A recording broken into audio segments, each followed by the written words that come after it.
Hello ladies and gentlemen, and welcome to an episode of Career Mode. Now, maybe you guys hadn't caught up on a few of the recent episodes, but I did say I was moving down to London, and I've actually just managed to set up all of my gear, get it all sort of back to the way it was, and so I'm down here. Unfortunately, we don't have that good internet, so that's why I'm not able to give you guys 2 videos per day, but when that does happen, which should hopefully, you know, I hope BT managed to come on the 15th of March, and when they do, then I'll have that good infinity internet and try and get you guys, you know, as many videos as possible. But we have transfer deadline day. Transfer deadline day is almost always pretty exciting, and as you guys can see, I put in some sort of inquiries there into Rodrigo I had over in Ajax, and because I was only there for 1 season, I didn't really get to explore his full potential, although I do think that, you know, if I did bring him to Liverpool, I think he'd do a good job. But I just saw, you know, what sort of budget they had and what sort of money I had to spend on transfer deadline day, and in complete honesty, guys, I had no real aim in transfer deadline day. You guys may know, I had, you know, I purchased my left back, purchased a goalkeeper, and things were actually pretty good. You know, I had no real need to buy anyone. And my next purchase will probably just be in the summer, depending on what sort of bids come in for certain players and things like that. So, you could expect quite a shift in team come summertime. You know, get some really quality players into the team. Not to say that we don't already have some quality players, but possibly some even better players into the team. And one player that I'm really, you know, you guys are well aware if you've been watching this series from the beginning, is Messi. He's a centre-back. I believe he plays for Juventus, but he's out on loan at the moment. I think that's the situation with him. But either way, he's out on loan at the moment, so like I said, you can't purchase anyone who is currently out on loan. So I'm going to have to wait to the end of the season until he comes back from loan, and then I'm going to stick in a bid for him, and hopefully he'll come to the club and we'll have another quality centre-back. You know, we already have the likes of Agar, Ogbonna, who has just been doing amazingly well recently, especially, you know, he's just come into the team, and he's actually kind of moved Skirtle out of his place.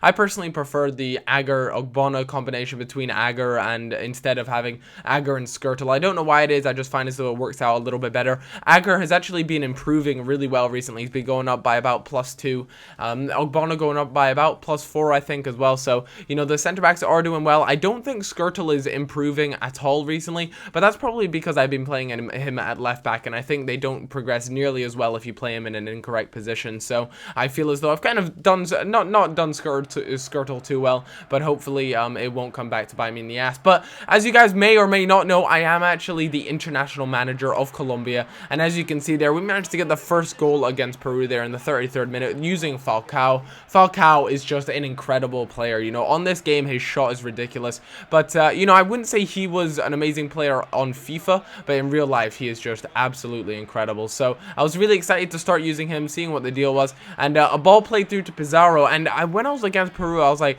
Peru don't have many good players at all, but they have Farfan, they have Pizarro, they have quite a few good players in there. Yes, no, they aren't as good as Colombia, that's for sure, but you know, I was really surprised at some of the players they actually had on their team. I completely forgot that there are quite a few quality Peruvian, I guess. I'm not too sure how you'd say it, but they have some good players, and I feel as though my goalkeeper is a little bit of a letdown. You know, he really concedes a couple of really simple goals that should be going in the back of the net. As you can see, Martinez though there makes it 2-2 in the 49th minute, which is a good effort from him considering we were 2-1 down, which was a little bit worrying. But Peru there on the attack, and for some reason they just managed to string passes together really well. And like I said, my keeper just was letting things go right underneath his arms. And as you can see, Farfan there, who is just a quality player on FIFA. You know, he is one of those players that just seems to have incredible pace, despite, you know, he is a fast player, but he feels as though he has like 97 pace or something crazy like that. But I bite the bait there as I managed to slide tackle, and unfortunately I missed the guy, and it ends up costing me, as he ends up, I think it's 4-2 at this point, and I was like, how are Peru doing this to me? I just didn't understand at all. So Guarin there, who has one of the best free kicks in the game, him and Benat just have incredible free kicks, but most importantly, Guarin's shots, just general shots, are insane, really. When I played him in a 3-5-2 in a Serie A team, because he does play for Inter, he was just insane, really. So if you're looking for someone who can really power in those long shots, he is definitely one of those guys for you. And yeah, I mean, we were still going against Peru, and it was late into the game. It was 3-4, and they managed to just kind of, that was a really strange goal. Again, my keeper just didn't jump on the ball fast enough, and he manages to buy himself a bit of time and turn his body and manage to finesse it just underneath my keeper again. My keeper I'm a little bit disappointed with him. You know, I didn't think as though he did very well, and we could have at least picked up a draw out of that. And these are I think the World Cup qualifiers, so they are important, and losing games to Peru is not what we want to be doing whatsoever. So we're gonna have to sort out a game out, figure out what went wrong, what I need to change, see if there's anyone around. And you know, one of my favorite players, and you guys will, if you watch my QPR series, you will definitely have heard of him. His name is Luis Muriel, and as he wasn't actually in the team at the moment. I'm not entirely sure why. I didn't get to select the squad because I'd taken over after squad selection submission deadline date, so I obviously didn't get to choose Muriel. But next time I do get to choose the squad, he will most definitely be in it because he is just a god, and I can't wait to start playing with him again. It'll just be so much fun. But I had another game up.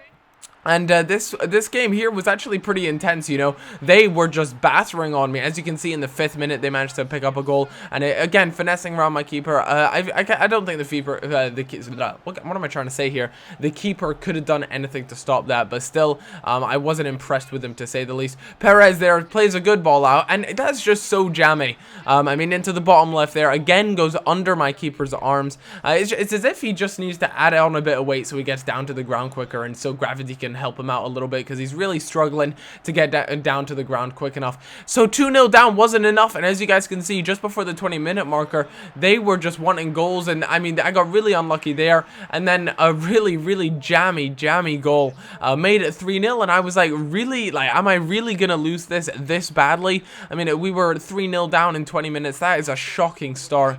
But we went through halftime, sorted a few things out, and as you can see, there's Falcao, and that's a fantastic turn and shot. You know, he is strong. He does have fantastic heading stats, but because of his size and height, it doesn't tend to favor him too well, and it's one of those things that just sometimes doesn't work out. As you can see, Martinez, he has got some solid pace on him. Cut back inside, find Falcao, who is actually open, but unfortunately didn't manage to get into enough space. But Guarin there, the man with the incredible shot, manages to make it 3-2, sorry. And at this point, I was like, we could really have a nice comeback on our hands here and have a bit of fighting power.